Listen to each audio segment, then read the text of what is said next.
प्रचार पकड़ेगा जोर। इस वक्त की बड़ी खबर आपको बताते चले कि राहुल गांधी का भी 16 नवंबर का प्रस्तावित दौरा है। बीकानेर में आपको रोड शो करते हुए नजर आएंगे राहुल गांधी। तारानगर, नोहर और साधु शहर में जनसभा को संबोधित किया जाएगा राहुल गांधी के द्वारा। 17 नवंबर को राजस्थान प्रियंका गांधी आएंगी। सागवाड़ा, चित्तौड़गढ़ में प्रियंका गांधी अपनी रैली को संबोधित करेंगे। फिर उसके बाद 18 नवंबर को कांग्रेस अध्यक्ष मल्लिकार्जुन खड़गे का भी दौरा प्रस्तावित है। वैर और तिजारा में खड़गे जनसभाएं करेंगे।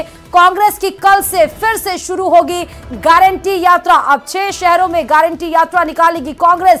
सीएम अशोक गहलोत कल कोटा दौरे पर रहेंगे। तो ताबड़तोड़ चुनावी प्रचार में अब आपको एक तरफ जहां बीजेपी नजर आ रही है, तो यहां मौजूदा सरकार यानी कांग्रेस भी अब एक्टिव मोड में ज्यादा नजर आ रही है।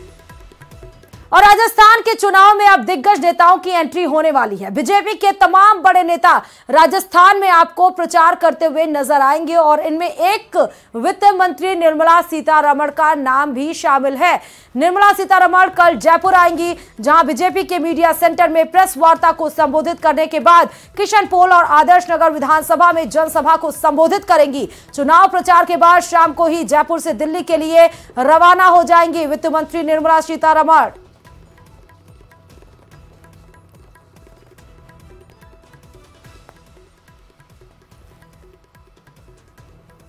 और विधानसभा चुनाव में बीजेपी के पक्ष में माहौल बनाने के लिए पीएम नरेंद्र मोदी खुद 15 नवंबर को बायतू आ रहे हैं।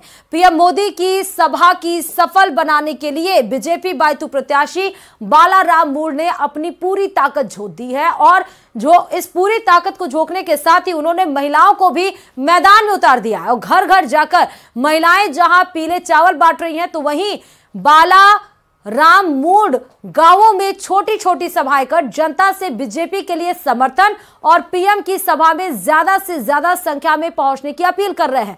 बायतू में पीएम नरेंद्र मोदी की सभा को लेकर लोगों में खासा उत्साह देखने को मिल रहा है। पीएम नरेंद्र मोदी की यह सभा बाड़मेर, बालोतरा, जैसलमेर के साथ मारवाड़ की सभी सीटों पर असर डालने वाली होगी और भाजपा के पक्ष में माहौल भी बनेगा। और दीपावली त्योहार के मौके पर भी जनप्रतिनिधि जनसंपर्क कर रहे हैं। वहीं इस दौरान सिविल लाइन से कांग्रेस प्रत्याशी हैं प्रताप सिंह खाचरियावास भी जनसंपर्क करते हुए नजर आ रहे हैं और बीजेपी पर उन्होंने निशाना भी साधा। न्यूज 18 राजस्थान से खास बातचीत में उन्होंने कहा कि बीजेपी वाले धर्म का सहारा लेकर वोट बटोरना चाहते हैं। क्या कुछ कहा है वो आपको सुनाते हैं। सर, जनसंपर्क आप कर रहे हैं, रामाश्याम आप कर रहे हैं, क्या कुछ कहेंगे?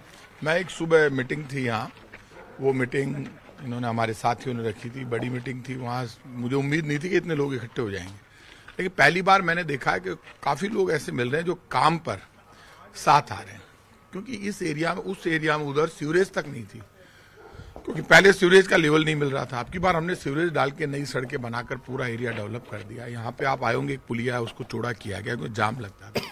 हम मेट्रो लाए, हम अजमेर रोड पे एलिवेटेड रोड लाए, भारत जोड़ो सेतु लाए, अभी हाई टेंशन लाइन हट रही है।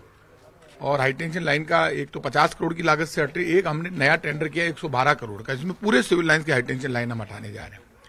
कांग्रेस और बीजेपी से वोटर की, मेरी ड्यूटी तो मैं कार्य करता हूँ कांग्रेस का, कांग्रेस के प्रति है, देश के प्रति सबसे पहले, जनता के प्रति और उसके बाद पार्टी के। भैरव सिंह जी शेखावत मेरे बड़े पिताजी थे, मैं उनसे लड़ा, अशोक गहलोत जी से लड़ा, वसुंधरा जी से लड़ा, बहुत सरकारों से लड़ा, पढ़ता था जब भी लड़ा। मुझे आश्चर्य हुआ, कुछ बीजेपी के नेताओं ने बयान दिया कि हमने 25 कमरे तैयार कराए मंत्रियों को जेल में भेजने के लिए। मैं सिर्फ मंत्री नहीं हूं, मैं प्रताप सिंह खाचरियावास हूं। बीजेपी के पहिए मैंने कई बार उल्टे किए, फिर उल्टे कर दूंगा। मुझे कोई ये जो राजनीति में धमकी की भाषा बोलते हैं ना, वो भी वो लोग जिनकी कोई राजनीतिक ना बिसात है, ना जिन्होंने कोई काम नहीं किया, सिर्फ अपने नेता का नाम लेते रहते हैं दिन भर। और भगवान राम का मैं बेटा हूं और मैं वंशज हूं, तो बीजेपी वालों के पेट में क्यों दर्द हो रहा है? वो भी बोलते हैं हम राम के वंशज हैं, मैंने तो मना नहीं किया। अब वो कह रहे हैं कि भैरव सिंह शेखावत नकली थे, बीजेपी वाले कह रहे हैं, क्योंकि जब वो ये कहते हैं प्रताप सिंह खाचरियावास नकली है, तो तू तेरी शकल देख आईने में जाके, तू नकली लगता है, क्योंकि तेरी नीयत गंदी है। कि बीजेपी ऐसे ही लोगों के चक्कर में नहीं पड़ जाएगी, फिर भी बीजेपी वालों को गलतफहमी हो। तो आज भी चैलेंज है, कल भी चैलेंज है। मैं जानता हूं बीजेपी को, यूनिवर्सिटी से करता आया था इलाज, आज तक कर रहा हूं, आगे भी बीजेपी का इलाज जारी रहेगा। तो देखिए ये थे हमारे साथ प्रताप सिंह खाचरियावास, लगातार 1-to-1 जनसंपर्क कर रहे हैं अपने विधानसभा क्षेत्र में, लोगों से अपने समर्थन में वोट करने की अपील कर रहे हैं। आप देख सकते हैं। न्यूज़ 18 राजस्थान के लिए सहयोगी अविनाश के साथ रोशन शर्मा की रिपोर्ट। और अगली खबर चुनाव प्रचार से जुड़ी हुई है, क्योंकि यहां पर सभी उम्मीदवार अब लगातार चुनाव प्रचार में लगे हुए हैं। बांदीकुई से कांग्रेस प्रत्याशी हैं गजराज खटाना। उन्होंने मुख्य बाजारों में पहुंचकर लोगों से मुलाकात की और दिवाली पर शुभकामनाएं भी दी। इस दौरान गजराज खटाना ने कहा कि बांदीकुई विधानसभा में कांग्रेस के पक्ष में माहौल है, साथ ही लोगों से वोट देने की अपील भी की है।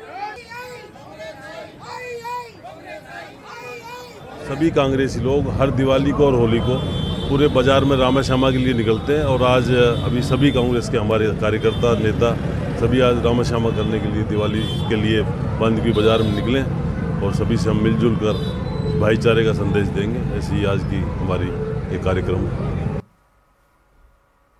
दीपावली के त्योहार के बीच नेता दिवाली की रामा श्यामा में जुट गए हैं। विधानसभा चुनाव के प्रचार प्रसार के बीच तमाम कैंडिडेट्स रामा श्यामा के बहाने जनसंपर्क में जुटे हुए हैं। आदर्श नगर विधानसभा क्षेत्र की बात करें तो यहां से बीजेपी के प्रत्याशी हैं रवि नैयर, जो आज सुबह से ही अपने क्षेत्र में रामा श्यामा करने के बहाने 1-to-1 जनसंपर्क करते हुए नजर आए। हमारे संवाददाता रोशन शर्मा ने रवि नैयर से खास बात की है, वो आपको सुनाते हैं।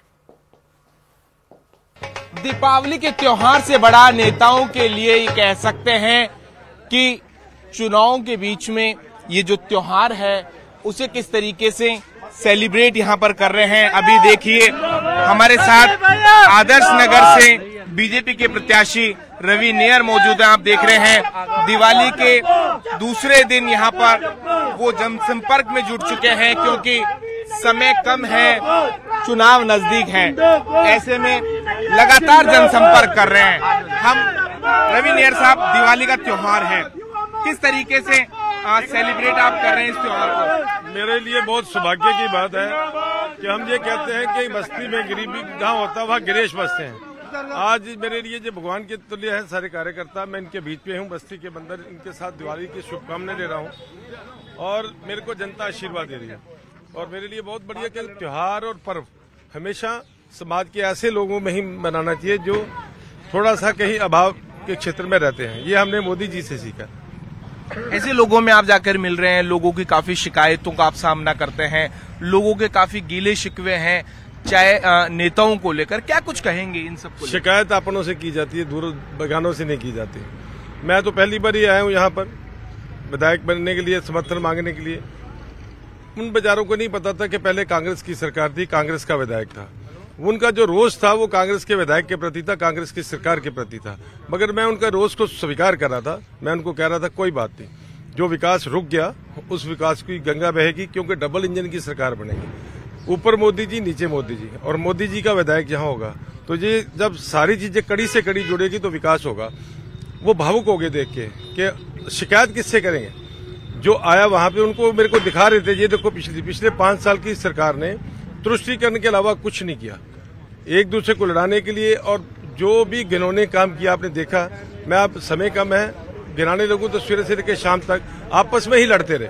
तो वो शिकायत सरकार के प्रति थी, पर मैंने उनकी शिकायत को सुना और ध्यान में रखा कि सबसे पहले सरकार में आते ही जो उनके काम नहीं हुए वो काम करने हैं। तो देखिए ये थे हमारे साथ रवि नैयर, जो प्रत्याशी हैं आदर्श नगर से, जो स्लम एरिया है, कच्ची बस्ती है, वहां पर लोगों से जाकर जनसंपर्क करते हुए रवि नैयर नजर आए। न्यूज़ 18 राजस्थान के लिए सहयोगी अविनाश के साथ रोशन शर्मा की रिपोर्ट। और